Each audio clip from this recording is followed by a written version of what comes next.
Je m'appelle Anna. Il y a de nombreuses années, quand j'étais jeune, il y a eu une nuit que je ne pourrai jamais oublier. Tout a commencé avec la pluie.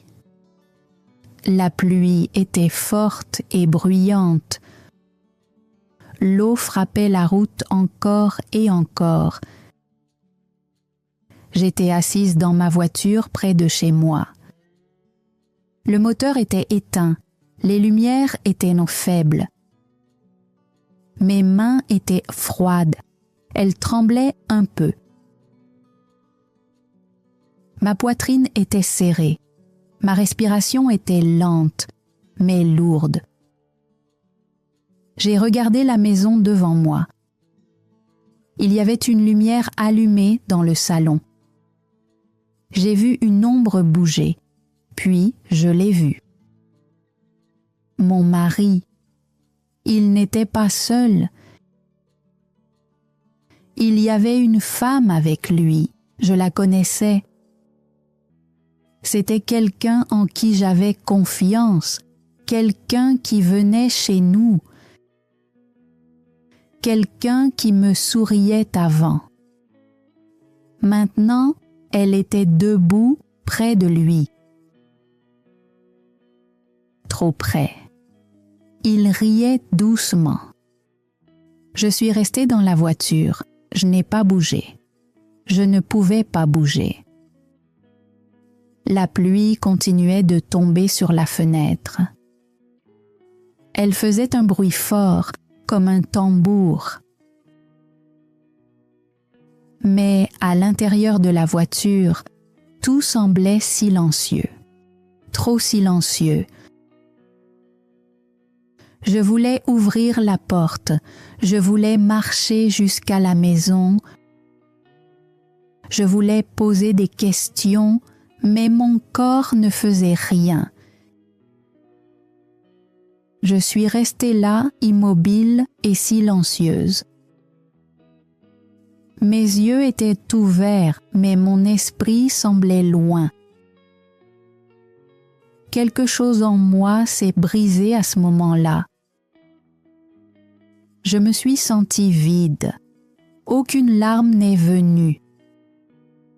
Seulement une sensation profonde et froide. Le temps a passé, mais je ne savais pas combien de temps. La nuit est devenue plus sombre. La pluie ne s'est pas arrêtée. Cette scène est restée dans mes yeux, encore et encore. Je ne suis pas entrée cette nuit-là. Je suis restée dans la voiture, j'ai éteint mon téléphone. J'ai fermé les yeux, mais le sommeil n'est pas venu. J'ai pensé à ma fille. Elle avait 6 ans. Elle aimait dessiner des images avec des couleurs vives.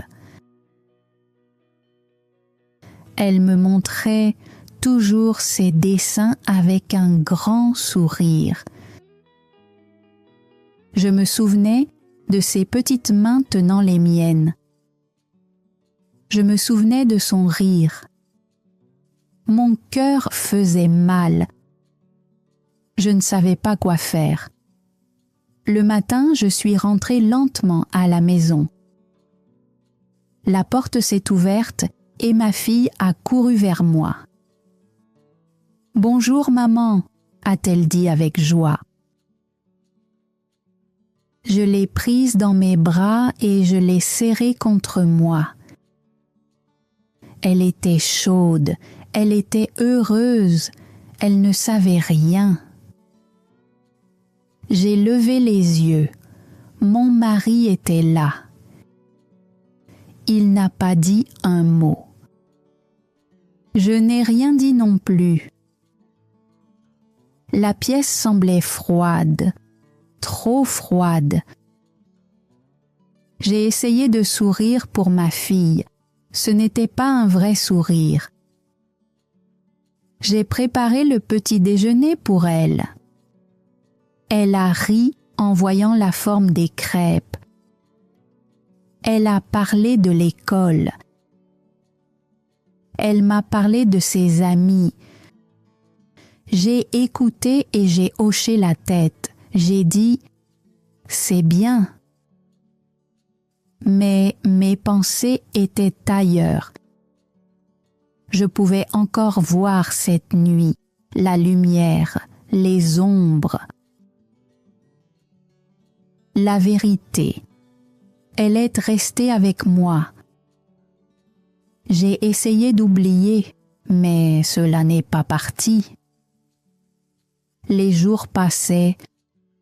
Je me réveillais tôt chaque matin. Je préparais à manger. J'accompagnais ma fille à l'école. Je parlais aux gens. Je souriais quand il le fallait. Mais à l'intérieur, je me sentais fatiguée, très fatiguée. Au travail, je m'asseyais à mon bureau et je regardais mon écran. Les gens me parlaient, je leur répondais, mais mon esprit n'était pas là. Il était encore dans ce moment. Cette nuit sous la pluie, cette fenêtre, cette vérité. Tout semblait normal à l'extérieur. Mais à l'intérieur, j'étais silencieuse. À l'intérieur, j'étais brisée. Chaque soir, je rentrais à la maison et je passais du temps avec ma fille. Elle courait vers moi avec un grand sourire. Elle me montrait ses dessins. Certains étaient désordonnés, d'autres étaient lumineux, mais tous la rendaient heureuse. Je lui disais « c'est magnifique ». Je l'embrassais sur le front et je la serrais contre moi. Elle riait et me serrait en retour. Elle me donnait de l'amour si facilement. Et moi, je lui donnais tout ce que je pouvais. Mais quand elle s'endormait, tout changeait. La maison devenait silencieuse, trop silencieuse. Les lumières semblaient faibles, les murs semblaient vides. Je m'asseyais parfois seule sur le sol. Je n'allumais pas la télévision, je ne regardais pas mon téléphone. Je restais simplement là à ne regarder rien. Il y avait une sensation lourde dans ma poitrine. Elle restait là, silencieuse mais forte. Certaines nuits, il essayait de me parler. Il disait qu'il était désolé. Il disait que cela ne signifiait rien. Il disait que c'était arrivé une seule fois. Une fois, j'ai vu des larmes dans ses yeux, mais je ne pouvais pas lui répondre. J'entendais sa voix, mais elle semblait lointaine, comme le vent qui passe devant une fenêtre fermée. Je ne croyais pas ses paroles, je ne croyais pas son visage. Je regardais au-delà de lui, pas vers lui. Mes lèvres restaient fermées. Mon cœur restait loin. Je me sentais comme dans un rêve étrange. Rien ne semblait réel. Une nuit, je me suis tenue devant le miroir. J'ai regardé mon visage pendant longtemps. J'avais l'air fatiguée. Mes yeux avaient changé. Ils n'étaient plus doux comme avant. Je me suis demandé doucement « Que dois-je faire maintenant ?» Mais aucune réponse n'est venue. Je voulais du repos. Je voulais du silence dans mon esprit. Je voulais une nuit sans pensée. Mais le souvenir était toujours là, clair, fort. Il ne me quittait pas. La vie avançait, mais je ne la sentais pas. Je souriais quand les gens me regardaient. Je parlais quand il le fallait. Je faisais mon travail chaque jour, mais à l'intérieur, je me sentais vide. Comme si je faisais seulement des gestes sans vivre. La nuit, je restais éveillée. Je regardais le plafond. J'écoutais le tic-tac de l'horloge encore et encore. Chaque seconde semblait lente. Je voulais que le temps s'arrête. Je pensais à partir, je pensais à m'enfuir. Mais je suis restée. Je suis restée à cause de ma fille. Elle était la seule lumière dans mes jours sombres. Elle venait vers moi avec ses jouets. Elle disait « Maman, joue avec moi !» Et je le faisais. Je jouais avec elle. Je riais avec elle. Dans ces moments-là, je ressentais un peu de chaleur à nouveau. Mais quand elle s'endormait, le froid revenait, le silence revenait, la douleur revenait. La maison semblait de nouveau vide. Ah, un jour, je les ai revus. Ce n'était pas prévu. Je rentrais chez moi après le travail. Je me suis arrêtée à un feu rouge. Et puis je les ai vus. Ils étaient assis ensemble dans un petit café. Proches, trop proches. Ma poitrine me brûlait. Mes mains ont commencé à trembler sur le volant. Je ne pouvais pas bien respirer. J'ai pensé à entrer. J'ai pensé à leur demander pourquoi, mais je n'ai rien fait. Je suis simplement partie, lentement, en silence. Cette douleur est revenue encore, plus forte qu'avant. Cette nuit-là, je n'ai pas pu manger. Je me suis assise à table et j'ai regardé mon assiette. Ma fille m'a regardée et a demandé « Maman, ça va ?» J'ai un peu souri et j'ai dit « Oui, ça va », mais ça n'allait pas. Mes mains étaient froides, mon ventre était serré. Il me regardait de l'autre côté de la table. Il n'a rien dit.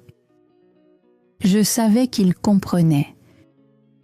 Mais il n'y avait plus de mots entre nous. Seulement du silence, seulement de la distance. J'ai regardé ma fille encore et je suis restée pour elle. Plus tard cette nuit-là, je suis sortie. L'air était frais, le ciel était plein d'étoiles. Je me suis assise sur les marches devant la maison. J'ai regardé le ciel pendant longtemps. J'ai pris une profonde respiration, puis une autre. J'ai fermé les yeux. J'ai imaginé une vie sans douleur, un endroit calme, un cœur paisible. Je ne voulais pas de colère, je ne voulais pas de larmes.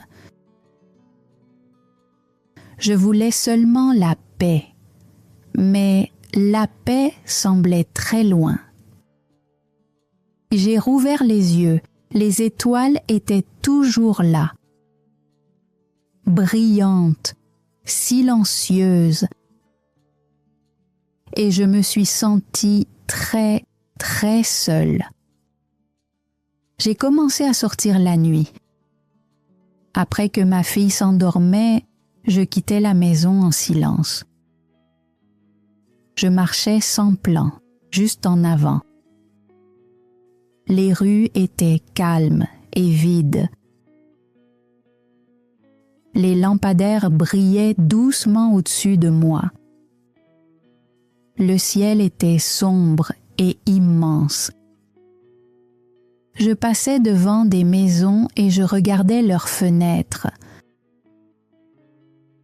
À l'intérieur, je voyais des ombres bouger, des gens parler, des familles assises ensemble.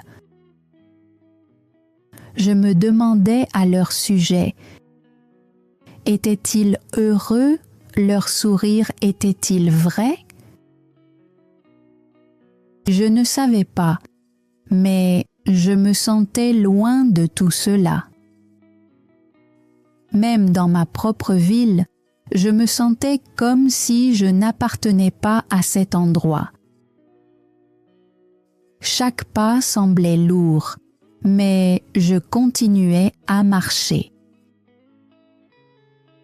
Marcher m'aidait à respirer. Marcher calmait mes pensées, même pour un court moment. Parfois, je passais devant l'école de ma fille. Le bâtiment était sombre la nuit. Je restais près de la fenêtre et je regardais à l'intérieur. Je voyais les petites chaises, les petites tables. Je l'imaginais assise là, en train de dessiner, de rire, de parler avec ses amis. Un doux sourire venait sur mon visage. Elle était la seule raison pour laquelle je tenais encore debout. Je levais les yeux vers le ciel et je murmurais « Merci ». Sans elle, je m'effondrerais. Je ne savais pas comment réparer ma vie.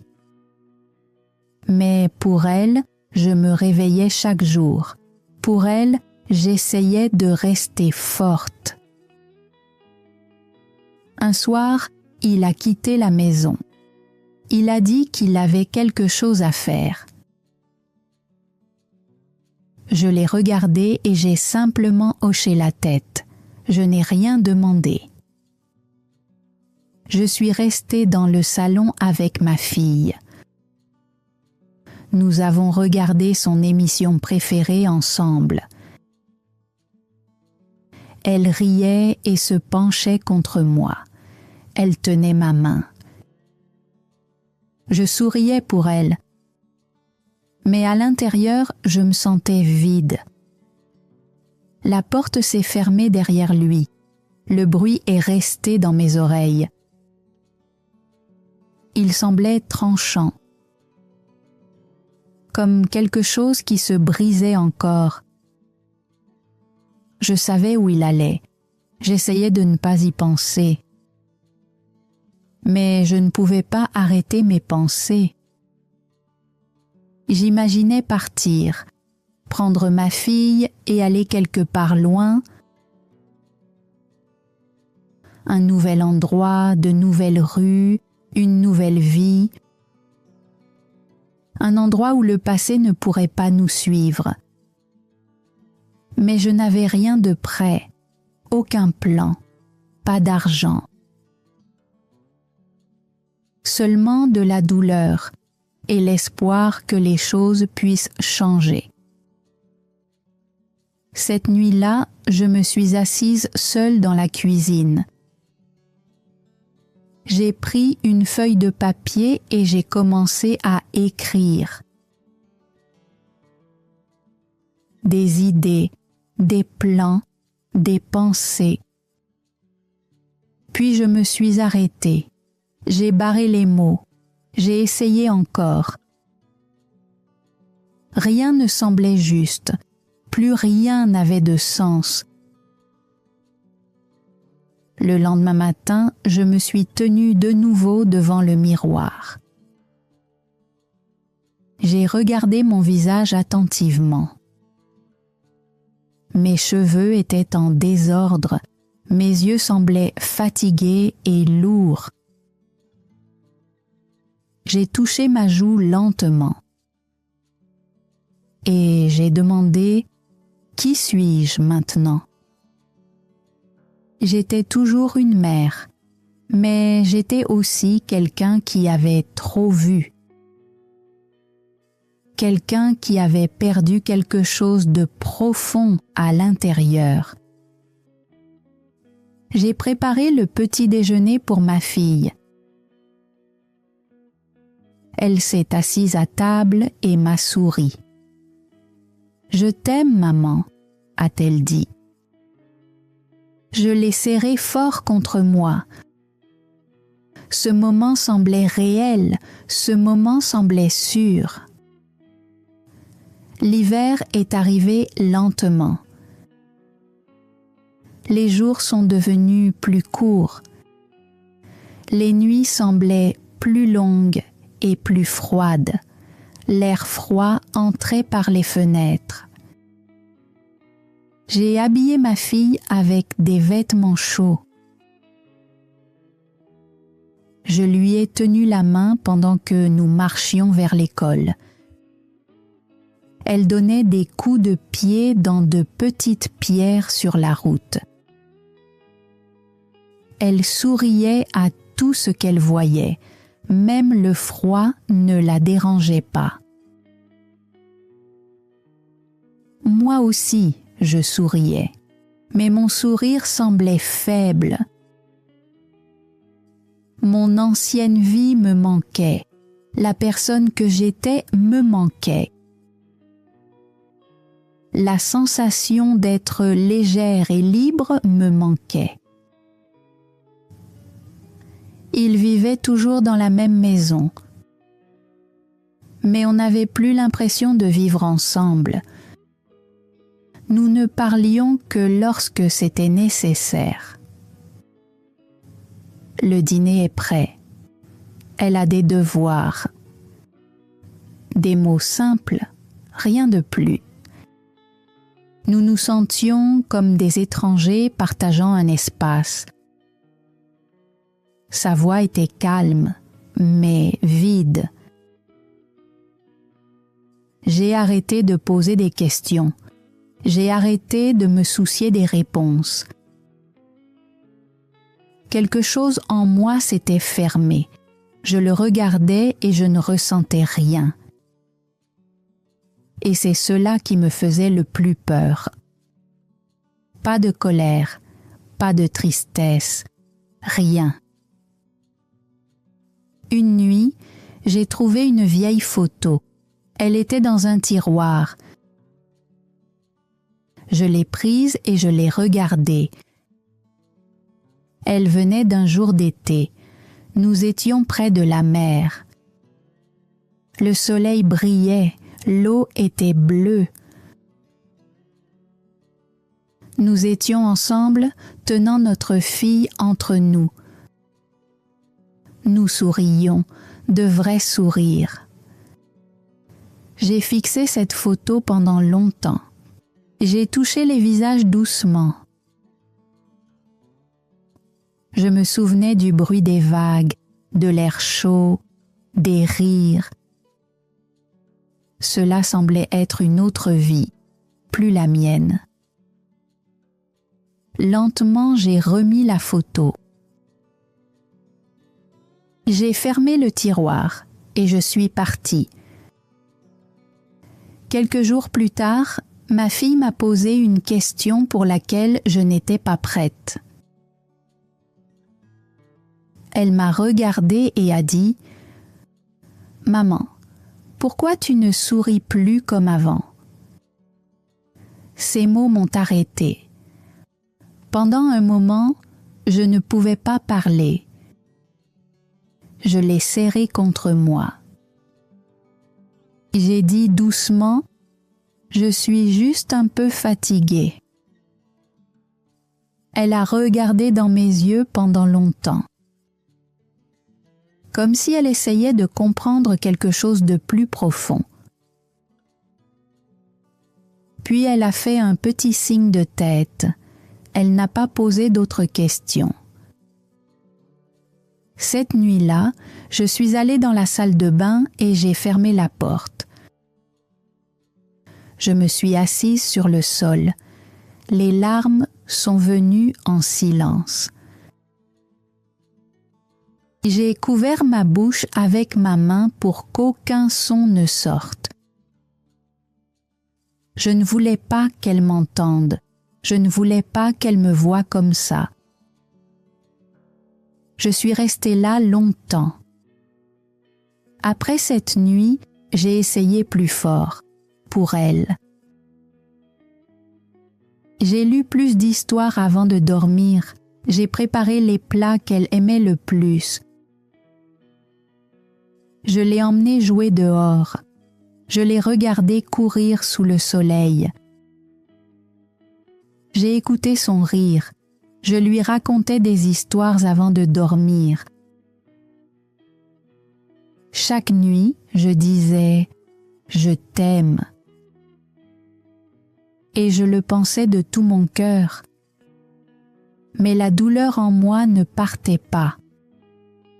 Elle restait dans ma poitrine, lourde, silencieuse, comme une pierre que je ne pouvais pas enlever. J'avais l'impression de vivre 2 vies. Une vie avec elle, pleine de sourires, et une autre vie en moi, pleine de douleurs silencieuses. Puis un matin, j'ai pris une décision. Le ciel était gris, la maison était calme. Je me suis assise seule dans la cuisine. Une tasse de thé était devant moi, mais je ne l'ai pas touchée. J'ai regardé autour de moi lentement. Les murs, les photos, le vide, tout semblait lourd. Je me sentais fatiguée d'une manière que je ne pouvais pas expliquer. Je savais que je ne pouvais plus rester là. Si je restais, je me perdrais complètement. Alors je me suis levée. J'ai écrit un petit mot et je l'ai laissé sur la table. J'ai préparé un petit sac, quelques vêtements et le livre préféré de ma fille. Je suis entrée dans sa chambre. Elle dormait paisiblement. J'ai embrassé doucement son front. Elle ne s'est pas réveillée. J'ai murmuré « Je t'aime ». J'ai tenu sa petite main un moment. Puis je l'ai lâchée. J'ai ouvert la porte lentement. L'air froid a touché mon visage. J'ai regardé une dernière fois derrière moi, puis je suis sortie. Nous avons emménagé dans un petit endroit près de la périphérie de la ville. C'était simple, une seule pièce, mais c'était calme et c'était à nous. Ma fille a regardé autour d'elle et a demandé « Papa va venir ici ?» Je me suis arrêtée un instant. Puis j'ai dit doucement « Pas maintenant ». Elle a hoché la tête et m'a serrée dans ses bras. Cette nuit-là, je suis restée à côté d'elle jusqu'à ce qu'elle s'endorme. J'ai pleuré encore, mais cette fois, c'était différent. La douleur était toujours là. Mais quelque chose en moi semblait un peu plus léger, comme si je pouvais enfin respirer à nouveau. La vie est devenue plus simple après cela. Chaque matin, je l'emmenais à l'école, puis je travaillais dans une petite boutique à proximité. Le soir, nous rentrions ensemble. Nous mangions des repas simples. Nous parlions, parfois nous riions. Pas comme avant, mais un peu, et c'était suffisant. La douleur était toujours dans mon cœur, mais elle était plus calme maintenant. Elle ne me contrôlait plus comme avant. Je regardais ma fille et je ressentais à nouveau de la chaleur. Je n'étais plus la même personne qu'avant, mais j'étais toujours sa mère. Et cela suffisait pour continuer. Ce type d'histoire est une manière simple de pratiquer le français chaque jour. Si vous avez aimé, n'oubliez pas d'aimer la vidéo et de vous abonner pour plus d'histoires d'apprentissage comme celle-ci.